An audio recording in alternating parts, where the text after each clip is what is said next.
I'm here before you. You probably heard this before. The son of a North Indian Muslim immigrant. That's my dad. My grandmother fled World War II from Hungary. That's on my mom's side.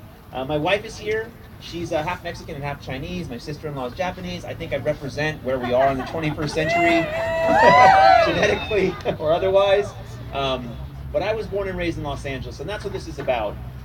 This is about a council office that needs to respect and listen to the neighborhood, to do a good job doing work making the streets safer, protecting renters, making sure that property owners aren't getting shafted by code enforcement all the time, to make sure that we have policing that is appropriate, that scales with the needs of our community and is not oppressive, is not throwing people in jail all the time, to make sure that we have rent control as much as we can get it, even though Costa-Hawkins is standing in our way, to make sure that we're building affordable housing, that our streets are safe enough to walk across, so you don't have to cross yourself every time you want to cross the street.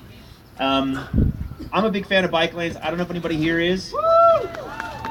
We'll do them as long as the neighborhood wants them. And if the neighborhood doesn't, we'll have to respectfully, follow the neighborhood's wishes. I think the key thing is that the neighborhood's wishes should matter. Not the vested interests, not the multi-million-dollar developers, not Chevron Corporation, not the largest polystyrene manufacturer in the country, DART, but really the neighborhood. And I built a campaign based on the neighborhoods of the first district. From Northeast LA all the way down to Pico Union, we've been going door to door for months now.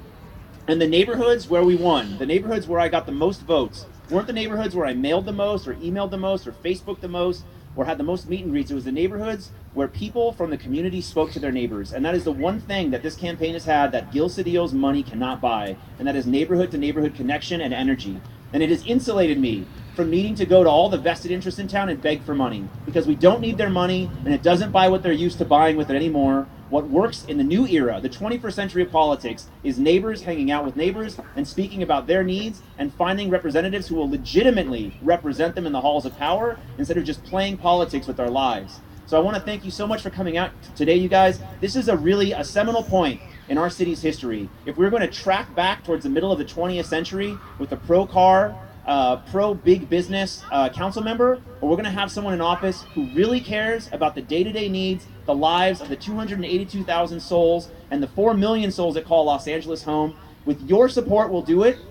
May 16th is election day, but the ballots arrive on April 17th to the 20th, and that's what we're really driving towards right now, is to contact people that vote by mail and vote early. So if you have the time to volunteer, to get involved, if you want to see a future where a council member actually cares about the day-to-day lives of the citizens in this city, now's a great time to get involved.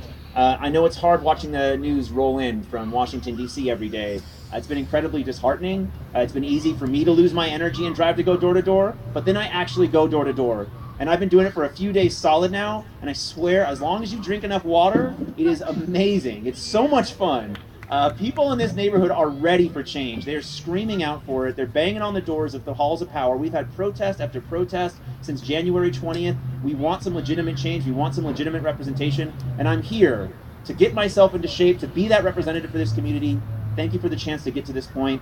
Win or lose, I want to thank all of you for coming out today. Have some fun, meet your neighbors, shake hands, do some acro yoga.